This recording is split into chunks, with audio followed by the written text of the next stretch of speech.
Dans la vidéo d'aujourd'hui, on va essayer de démontrer l'équation d'Einstein dans le vide, en relativité générale, c'est-à-dire l'équation qui fixe des restrictions sur la géométrie de l'espace-temps en postulant que cet espace-temps est vide et ne contient aucune matière ou aucune énergie.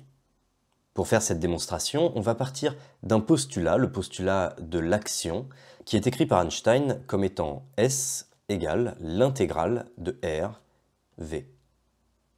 Alors on va voir ce que ce postulat veut dire et on va essayer d'en déduire l'équation d'Einstein. Un principe fondateur en physique, c'est ce qu'on appelle le principe de moindre action. C'est l'idée que l'univers tente de minimiser une certaine grandeur qu'on appelle l'action et qu'on note généralement S, et ainsi que pour déduire des lois physiques, on peut simplement partir de l'action et tenter de minimiser cette grandeur.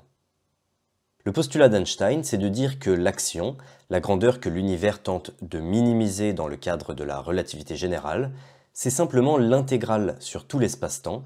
Donc si on appelle l'espace-temps M, on peut noter l'intégrale sur M, de R, une grandeur qu'on appelle la courbure scalaire, c'est-à-dire en fait une sorte de courbure moyenne de tout l'univers, la courbure de tout l'espace-temps, intégrée par rapport à une certaine forme volume V, qui veut dire simplement qu'on intègre par rapport au volume de l'univers. Et ici, il faut faire attention, c'est un volume en 4 dimensions. On parle de la courbure de l'espace et du temps, et donc V est une forme quadridimensionnelle. Alors pour commencer ce calcul, on va d'abord poser quelques définitions. R, la courbure scalaire, est définie comme étant la contraction du tenseur de Ricci. Alors on utilisera la notation d'Einstein. Ici, R mu mu, avec deux indices, un en haut, un en bas. Ça signifie simplement qu'on fait la somme des R mu mu pour mu allant de 0 à 3, c'est-à-dire pour toutes les coordonnées en prenant le temps et les 3 coordonnées d'espace. Et ce tenseur de Ricci est lui-même défini comme étant R mu nu. Donc cette fois-ci, en fait, pour passer d'ici à là, on a dû monter un des deux indices. Pour faire ça, on a simplement utilisé la métrique de cette façon. Donc en contractant la métrique avec le tenseur de Ricci, on peut monter un des deux indices et obtenir la trace, c'est-à-dire la courbure scalaire. Et ce tenseur de Ricci ici est défini comme étant lui-même une contraction du tenseur de Riemann. Et le tenseur de Riemann est lui-même défini comme étant des dérivés des symboles de Christoffel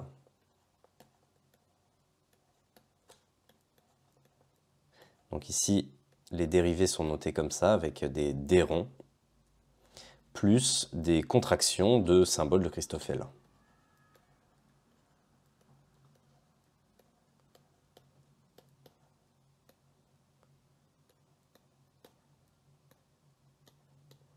Voilà. Donc là, on a des expressions qui peuvent faire un peu peur, mais c'est uniquement des définitions qui viennent de la géométrie différentielle, ou plutôt de la géométrie riemannienne, et on va simplement les accepter et les utiliser dans notre démonstration. D'autre part, la forme volume V ici, c'est simplement la forme par rapport à laquelle on intègre, c'est le volume d'un tout petit cube, ou plutôt d'une sorte de parallélogramme à 4 dimensions, qui est défini par rapport à nos coordonnées. Donc on a nos coordonnées x, y, z par exemple, et puis le temps qui serait une quatrième coordonnée. Donc on a une sorte de parallélogramme à 4 dimensions, avec des longueurs infinitésimales, des côtés de taille infinitésimale, et ce V nous donne en quelque sorte une forme différentielle qui représente le volume de ce petit cube infinitésimal. Donc en particulier, cette forme volume, c'est simplement le produit des intervalles ici des coordonnées. Donc on pourrait noter dt, dx, dy, dz pour les 4 coordonnées, mais on va plus simplement écrire d4x pour indiquer qu'on intègre sur 4 dimensions. Et à cela, il faut rajouter un produit qui est la racine carrée de moins le déterminant de la métrique. Et ça, pourquoi? Simplement parce que nos coordonnées sont des nombres abstraits, en fait. On pourrait avoir des coordonnées qui sont complètement déformées, et donc notre volume ne représenterait pas réellement un volume physique. Et la métrique a justement pour but de nous indiquer quel est le volume de ce petit parallélogramme infinitésimal. En tout cas, le déterminant de la métrique nous dit ça, quand on en prend la racine carrée. Et il faut mettre un signe moins ici, puisqu'on intègre un volume spatio-temporel, Et dans l'espace-temps, le temps a une signature négative par rapport à l'espace, c'est la propriété un peu spéciale du temps. Et donc là aussi, c'est une sorte de définition, il faut savoir que pour faire une intégrale dans l'espace-temps, on va toujours intégrer de cette façon-là. Donc maintenant qu'on a ces définitions, on va pouvoir commencer le calcul. Et le calcul se base sur un principe qui est le principe variationnel. On va faire varier l'action en faisant varier très légèrement la géométrie, donc la métrique de l'espace-temps. On va imaginer qu'on a trouvé quelle est la géométrie parfaite, la géométrie optimale de l'espace-temps pour minimiser l'action. Et on va imaginer qu'on la déforme très légèrement, qu'on fait varier la métrique un tout petit peu, et on regarde quelle est la variation de l'action lorsqu'on fait cette variation de métrique. Et l'idée, c'est que la variation de l'action, si on se trouve effectivement au niveau d'un minimum d'action, donc on imagine que l'action c'est une sorte de fonction comme ça, si on se trouve effectivement au minimum, un minimum local, eh bien en variant un tout petit peu comme ça, la variation de l'action doit être nulle, c'est-à-dire que la pente ici doit valoir 0. Et donc ce qu'on veut trouver, c'est delta S égale 0, où delta S c'est la variation de l'action lorsqu'on fait varier la métrique, et donc en particulier on va faire varier G mu nu. Alors ici on va faire varier l'inverse de la métrique, car ça rend les calculs plus simples. Et puis au niveau du tenseur énergie-impulsion, les conventions sont de définir le tenseur énergie-impulsion par rapport à la variation de l'inverse de la métrique. Mais bon, c'est simplement un choix de convention. Alors c'est parti, commençons le calcul. Donc on va réécrire un peu tout ça. On a l'action qui est égale à l'intégrale de R, la courbure scalaire, fois la racine de moins g, le déterminant de la métrique, d4x. Et l'idée, ça va être de faire varier tout ça. Donc lorsqu'on fait varier l'action, ici on a la variation de l'action, on doit aussi faire varier l'autre côté de l'équation, et donc la variation de l'action est égale à l'intégrale de la variation de tout ça. Alors la variation de tout ça, c'est la variation de R racine de moins g d4x. Et la variation d'un produit, c'est un peu comme les dérivés. Lorsqu'on a la dérivée d'un produit, c'est le produit de u'v plus uv'. Et bien là, ça va être la même chose. Lorsqu'on a la variation de uv, on a la variation de u fois v plus u fois la variation de v. Et donc ici, la variation de R racine de moins g, c'est simplement la variation de R fois racine de moins g plus R fois la variation de racine de moins g. Le tout intégré sur d4x. Et donc ici, on voit qu'on a deux termes à déterminer, et on va les faire un par un. On a d'abord ce premier terme, qu'on va faire ensuite, qu'on va faire en deuxième, et ce deuxième terme qu'on va faire tout de suite. Donc ce deuxième terme, on a R fois la variation de racine de moins le déterminant de la métrique. Pour calculer cette variation, on va utiliser une astuce. L'idée, c'est qu'à la fin, on veut se retrouver avec une intégrale qui possède toujours ce racine de moins g en facteur. Pourquoi? Eh bien, tout simplement parce qu'on veut se retrouver avec une intégrale d'une grandeur fois la forme volume. Et donc tout ça, on peut le réécrire comme R delta racine de moins g sur racine de moins g fois racine de moins g. Comme ça, ce racine de moins g, on va pouvoir le sortir et le mettre en facteur. Et donc, lorsqu'on fait ça, on se retrouve avec la variation de racine de moins g sur racine de moins g. Et ça, vous reconnaissez peut-être, c'est la variation du logarithme. Puisque lorsqu'on fait varier le logarithme de moins g, c'est comme lorsqu'on dérive un logarithme, on obtient la dérivée de ce qui se trouve dans le logarithme divisé par ce qui se trouve dans le logarithme. Et donc là, on obtient en fait R fois delta log de racine de moins g. Et ici, comme j'ai dit, on va faire bien attention à sortir le racine de moins g. On le met en facteur. Donc ici, voilà, on avait divisé par racine de moins g. Et du coup, le racine de moins g revient en facteur ici.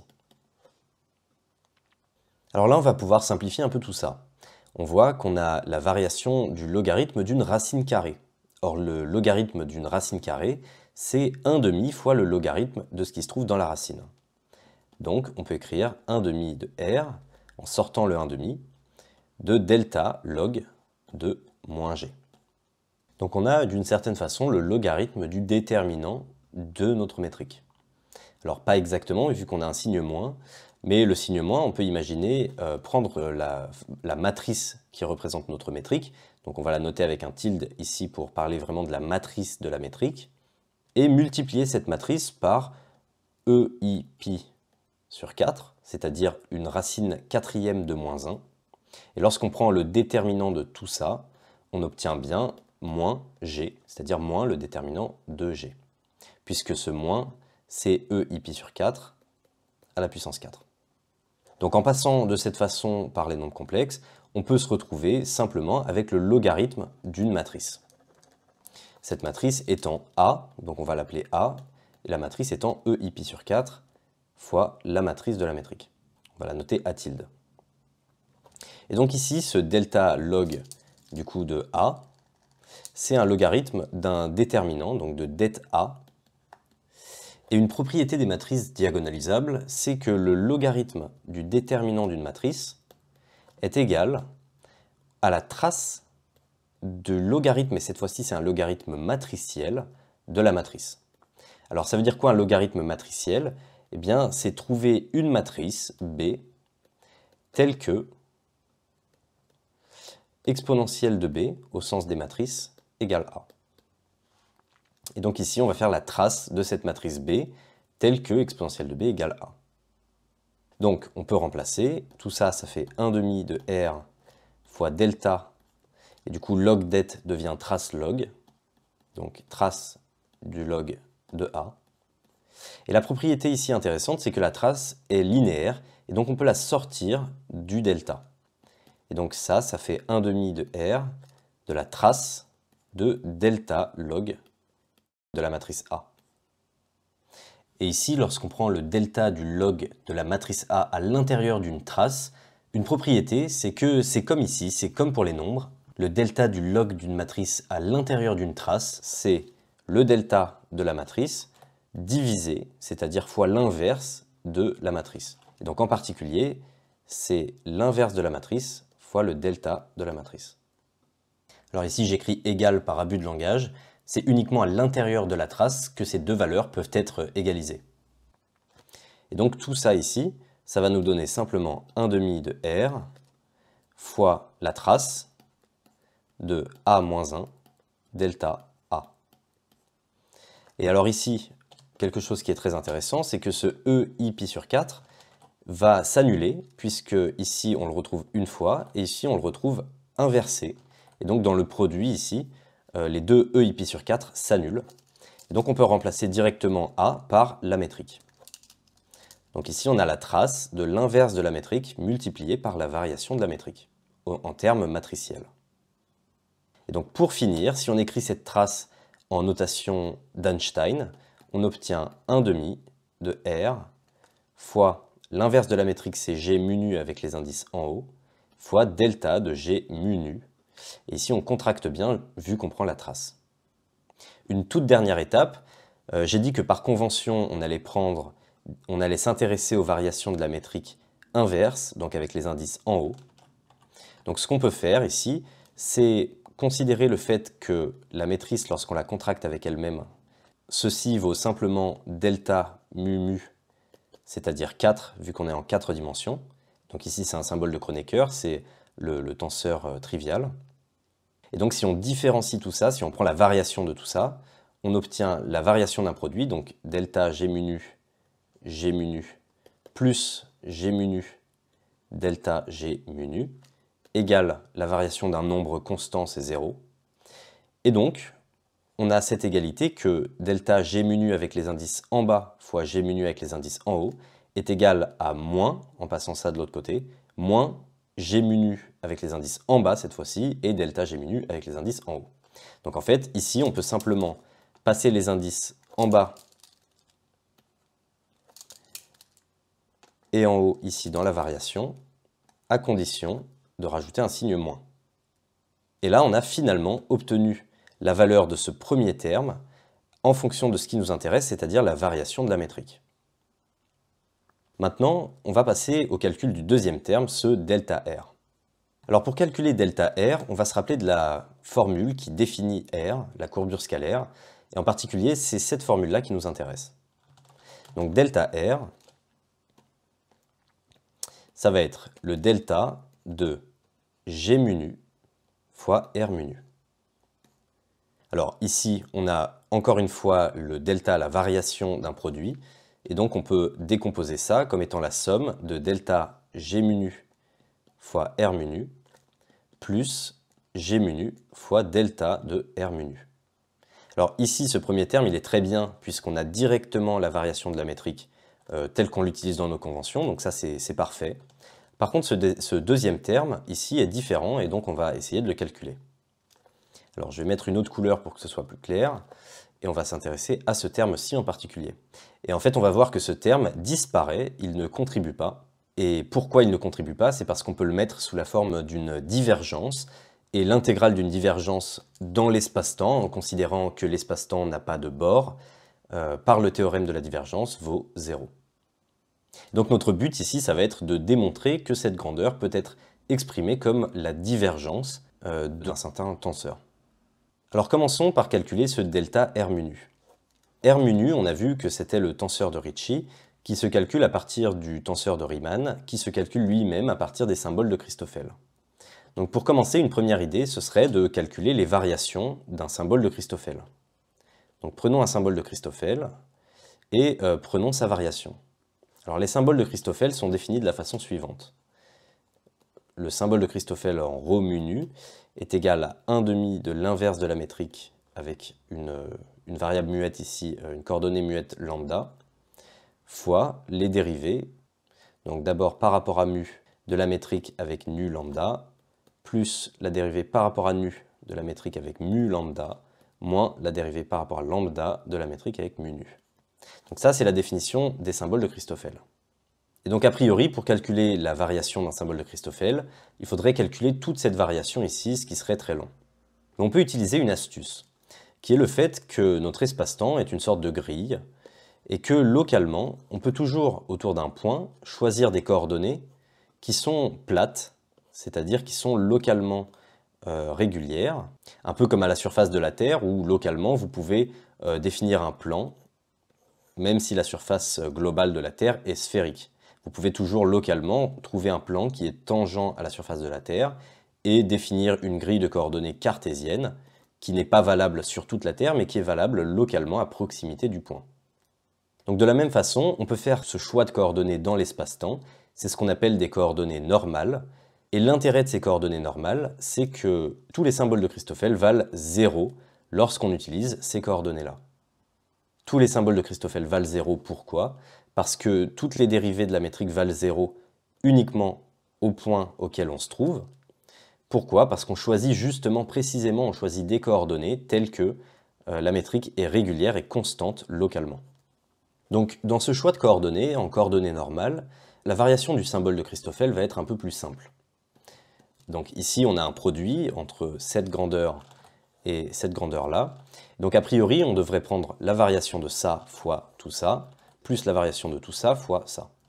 Sauf qu'ici, on a vu que tous ces termes ici valent 0. Et donc, si on prend la variation de ça fois tout ça, on obtient 0. Donc en fait, la variation du symbole de Christoffel va être uniquement ceci fois les variations de ces dérivées. Donc on obtient 1/2 de g rho lambda. Et ici, la variation d'une dérivée, c'est la dérivée d'une variation par linéarité. Donc on a d mu de delta g nu lambda plus d nu de delta g mu lambda moins d lambda de delta g mu nu. Et ici, ce qui va être très pratique, c'est qu'on peut tout de suite remplacer nos dérivées partielles, qui sont des dérivées dans l'espace abstrait des coordonnées, par des dérivées covariantes, c'est-à-dire des dérivées tensorielles, des dérivées géométriques. Pourquoi on peut faire ça? C'est parce que justement, on utilise des coordonnées normales, et donc que nos symboles de Christoffel, qui décrivent la différence entre les dérivées selon les coordonnées et les dérivées selon la géométrie, sont nuls au point auquel on s'intéresse. Donc on peut tout de suite écrire que tout ceci est égal à la même chose, mais en remplaçant toutes les dérivées par des dérivées covariantes. Et ça va être très pratique, puisqu'on se retrouve avec un tenseur à droite, on a des dérivées covariantes du tenseur métrique, qui est un tenseur, et donc les dérivées covariantes d'un tenseur sont un tenseur, et donc tout ceci est un tenseur. Et ce que ça veut dire, c'est que cette équation n'est pas seulement valable dans le système de coordonnées normal, mais dans tous les systèmes de coordonnées. Ceci est une équation qui est valable géométriquement. De cette façon, on a obtenu une expression qui nous donne les variations des symboles de Christoffel. Alors maintenant, ce qui nous intéresse, c'est la variation du tenseur de Ricci. Et donc on va remonter une étape plus haut. À partir des symboles de Christoffel, on peut exprimer le tenseur de Riemann. Et on va calculer d'abord la variation du tenseur de Riemann. Alors, en utilisant toujours des coordonnées normales, les symboles de Christoffel sont nuls, leurs dérivées ne sont pas forcément nulles, mais les symboles de Christoffel en eux-mêmes sont nuls, et donc ces deux termes ici en coordonnées normales s'annulent. Donc la définition du tenseur de Riemann est plus simple en coordonnées normales, c'est simplement ces deux termes. Alors on va écrire ça tout de suite. Le tenseur de Riemann est égal à d mu gamma sigma nu rho moins d nu gamma sigma mu rho. Et donc la variation du tenseur de Riemann est égale à d mu fois la variation du symbole de Christoffel moins d nu fois la variation du symbole de Christoffel. Et ici, encore une fois, comme on est en coordonnées normales, on peut tout de suite écrire que ces dérivées partielles sont en réalité égales aux dérivées covariantes. Et on se retrouve une nouvelle fois avec une équation qui est tensorielle et qui est donc valable dans tous les systèmes de coordonnées. Et maintenant, ce qui nous intéresse, c'est le tenseur de Ricci, R mu nu, qui est défini comme la contraction du tenseur de Riemann lorsqu'on égalise ces deux indices. Et donc, on va simplement contracter cette expression avec les indices sigma et mu. Et on va renommer l'indice ρ par mu. Et on obtient donc delta de R mu nu est égal à la dérivée covariante. Donc ici, mu, on va le renommer en sigma, donc de sigma, fois la variation du symbole de Christoffel en sigma mu nu, moins la dérivée covariante par rapport à nu de la variation du symbole de Christoffel, de cette fois-ci mu sigma.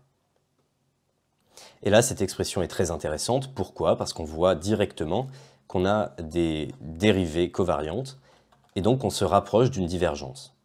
Alors ce qui nous intéressait, pour finir, c'était le produit de G mu nu avec ce delta R mu nu. Donc on va multiplier tout ça par G mu nu. Et comme ici on a des dérivées covariantes, on peut directement rentrer la métrique G mu nu dans la dérivée covariante, puisque la dérivée covariante de la métrique, en utilisant la connexion standard de Levi-Civita en relativité générale, vaut 0. Donc tout ça vaut simplement la dérivée covariante par rapport à sigma de G mu nu fois delta gamma sigma mu nu, moins la dérivée covariante par rapport à nu de G mu nu fois delta gamma sigma mu sigma. Et ici, on a presque terminé. Toutes les variables ici, sigma, mu, nu, sont des variables muettes, sont des indices muets, et donc on peut les renommer à volonté. Et par exemple, on va pouvoir renommer ce nu ici en sigma, à condition de renommer ce sigma ici en quelque chose d'autre, donc appelons-le nu. Et ceci va nous permettre de tout rentrer dans une même dérivée covariante. Donc on a la dérivée covariante par rapport à sigma de G mu nu delta gamma sigma mu nu moins G mu sigma delta gamma nu mu nu. Tout ceci est un tenseur, puisqu'on a vu ici que les deltas des gamma des symboles de Christoffel étaient des tenseurs, du fait que ce sont des dérivées covariantes. Et donc on se retrouve bien avec ici la dérivée covariante d'un certain vecteur x sigma qui est défini comme étant G mu nu delta gamma sigma mu nu moins G mu sigma delta gamma nu mu nu. Ceci, c'est bien la divergence d'un vecteur. Et donc, l'intégrale de tout ceci vaut 0. Alors le calcul était un peu fastidieux, mais l'idée c'est vraiment que ce terme ici ne contribue pas et qu'il s'agit simplement d'une divergence intégrée sur tout l'espace-temps qui s'annule. Et on a maintenant terminé de calculer toutes les parties de l'intégrale. On va pouvoir mettre tout cela en commun.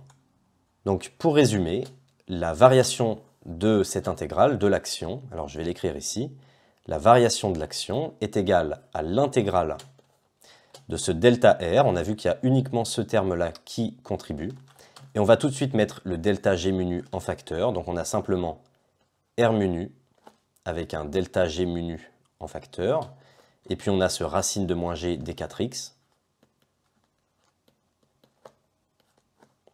Et de l'autre côté, ce terme ici nous avait donné un moins 1 demi de R G mu nu. Et donc on se retrouve avec R mu nu moins 1 demi de R G mu nu. Et ceci, c'est parfois renommé G mu nu. C'est un tenseur très important en relativité générale. C'est ce qu'on appelle le tenseur d'Einstein. Et donc, en particulier, ce que nous dit le principe de moindre action, c'est que si on fait varier l'action par rapport à l'inverse de la métrique, G mu nu, si on veut que ceci vale 0, il faut forcément, sachant que le déterminant de la métrique n'est jamais nul, que cette grandeur, ce tenseur d'Einstein, vale 0.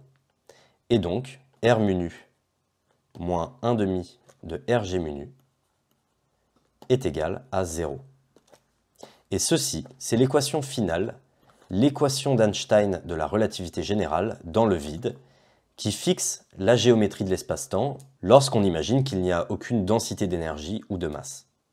Donc par exemple, la métrique de l'espace-temps dans un espace-temps entièrement vide, la métrique de Minkowski de la relativité restreinte, obéit à cette équation. Mais pas seulement, la métrique d'un trou noir de Schwarzschild, un trou noir sphérique qui est une solution du vide, eh bien, est également une solution de cette équation. Et la métrique de Kerr, qui décrit un trou noir tournant, est elle aussi une solution de cette équation.